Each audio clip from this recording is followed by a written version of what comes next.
বিসমিল্লাহির রহমানির রহিম। আসসালামু আলাইকুম রহমতুল্লাহি ওয়া বারাকাতুহু।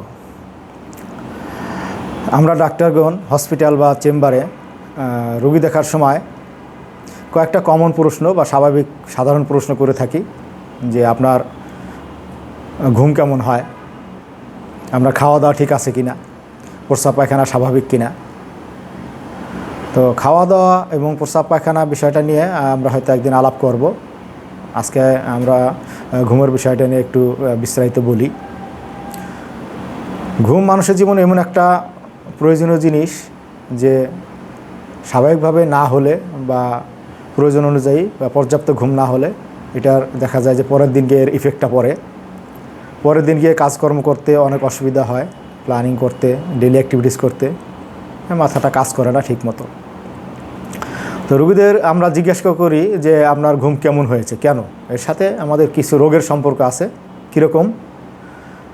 যে রোগীর যদি এরকম থাকে যে মাথা ব্যথা আছে বা মাথা ঘোরানো আছে বা কিছু সমস্যা আছে, কিন্তু এগুলো তার ঘুম হইলে জিনিসগুলো চলে যায় আর অসুবিধা থাকে না, তখন আমরা ধরে নিই যে তার রোগটা স্বাভাবিক পর্যায়ে ছিল বা রোগটা নিরাময়যোগ্য। আর যদি এরকম হয় যে তার ঘুমানোর পরও তার সমস্যাগুলো যেমন মাথা ব্যথা, মাথা ঘোরানো, এই বিষয়গুলো যায়নি, বরং একই রকম আছে, অনেক সময় বেড়েও যায়, সেরকম যদি হয় তাহলে আমরা ধরে নেই যে রোগীর ব্রেইনে বা হায়ার কর্টিক্যাল সেন্টারে বা যেখান থেকে ঘুমটা তৈরি হয় সেখানে বড় ধরনের কোনো সমস্যা হয়েছে। হতে পারে সেটা ব্রেন টিউমার, স্ট্রোক বা ইনফেকশন। কারণ এই সমস্ত ক্ষেত্রে প্রায় থান্ডার ক্লাব মাথা ব্যথা হয়, মানে এত ব্যথা হয় যে ঘুম আসে না, বা কোনো কারণে বা কোনো ওষুধ দিয়েও যদি আমরা ঘুম পাড়াই তাহলে দেখা যায় যে ঘুম থেকে উঠলেও তার যন্ত্রণাটা যাচ্ছে না। তাহলে এই ঘুমটা কি?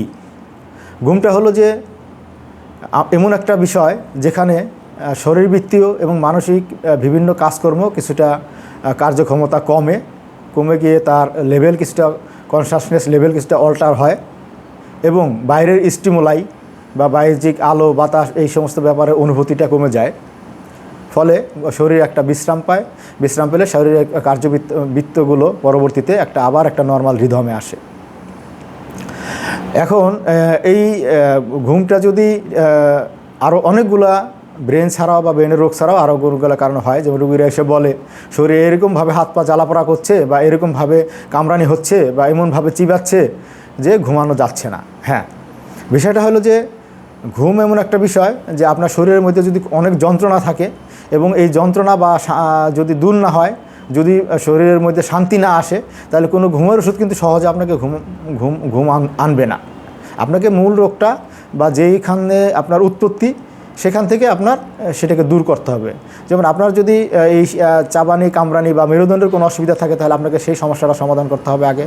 বা অপারেশনের পরে রোগীদের ঘুম হয় না, সেক্ষেত্রে আমরা ওই যে একটা কন্টিনিউয়াস একটা খোঁচা থাকে, তখন আমরা রোগীদেরকে একটা বড় ধরনের ঘুমের ওষুধ দিই যাতে রোগী একটু রিলিফ হয়। বা অনেক বড় ধরনের রোগ আরও অনেক আছে, যেমন হরমোনাল বা কিছু রোগ আছে, লিভার বা কিডনি ফাংশনের লসের কারণে কিছু আছে, যে ক্ষেত্রেও আমরা অনেক সময় ঘুম নাও আসতে পারে। তো যাই হোক, আমরা এই যে ঘুমের ওষুধের কথাটা আসলো যেহেতু, সেটা আমরা একটু পরে আসছি। তা আমরা বলি তাহলে এই ঘুমের বিষয়টা কিভাবে কন্ট্রোল করা যায় বা কী বিষয়গুলো খেয়াল রাখলে আমরা একটা সাউন্ড স্লিপ বা একটা সুন্দর ঘুম আসতে পারে। তো সেখানে বিভিন্ন বই কিতাবে বিভিন্নভাবে বলেছে। আমি এটাকে সংক্ষেপ করে সুন্দর করে একটা চেষ্টা করছি আপনাদের বোঝানোর জন্য, রোগীদের বোঝানোর জন্য। সেই বিষয়টা হলো আমি ভাগ করেছি যে আপনি যেহেতু 24 আওয়ার একটা দিনে এবং একদিনে যেহেতু 7 ঘন্টা ঘুম দরকার, ডে বাই ডে এটাকে আমি ভাগ করেছি। যেমন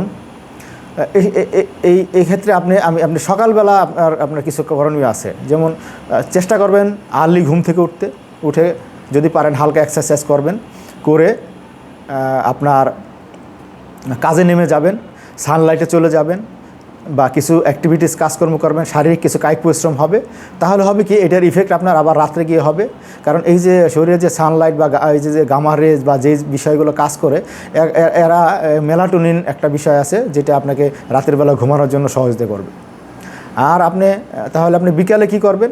এই যে বিকালবেলা আমরা কি করব, বেশি বেশি চা খাবো না, কফি খাবো না, মনটাকে একটা শান্তিতে রাখবো, একটু ঘোরাফেরা করব বা একটু এক্সারসাইজ করব, এই কাজগুলো করব। আর রাত হলে আমরা কি করব? রাত হলে আমরা কয়েকটা বিষয় খেয়াল রাখবো। এক হলো যে রাতেও আমরা চা কফি পান করব না, বা টিভি দেখলেও ঘুমানোর অনেকক্ষণ আগে টিভি দেখা বন্ধ করব। খাওয়া দাওয়াটা হালকা খাওয়া দাওয়া করব, ঘুমানোর অনেকক্ষণ আগে আমরা খাওয়া দাওয়া করব, বলা হয় থেকে 2-3 ঘন্টা আগে। আর যদি কোনো আপনার এরকম অসুখ থাকে যেটার জন্য আপনাকে ওষুধ খেতে হয়, ওষুধ খেতে হবে, বা কোনো নিউরোলজিক্যাল ডিসঅর্ডার থাকলে সেগুলোকে আপনি কারেকশন করার জন্য যে নিয়ম আছে সেগুলো আপনি করবেন। হ্যাঁ, আর একটা হচ্ছে যে আপনি যাওয়ার আগে হালকা শাওয়ার নিতে পারেন বা গোসলটা নিতে পারেন। আর রুমের কন্ডিশনটা আপনি কীভাবে রাখবেন, রুমের কন্ডিশনের মধ্যে কতগুলো ব্যাপার আছে যে আপনার বিছানাটা আরামদায়ক হতে হবে বা বালিশটা আরামদায়ক হতে হবে, রুমটার ভিতরে যাতে অযাচিত শব্দ না আসে বা নয়েজি পরিবেশ না থাকে, কিছুটা শান্ত বা কুল থাকে, লাইটটা যাতে হালকা থাকে। তবে বলা হয়ে থাকে ব্লু লাইট থাকলে ঘুমে অসুবিধা হয়, হালকা লাইট অন্য কালার দিলে ভালো।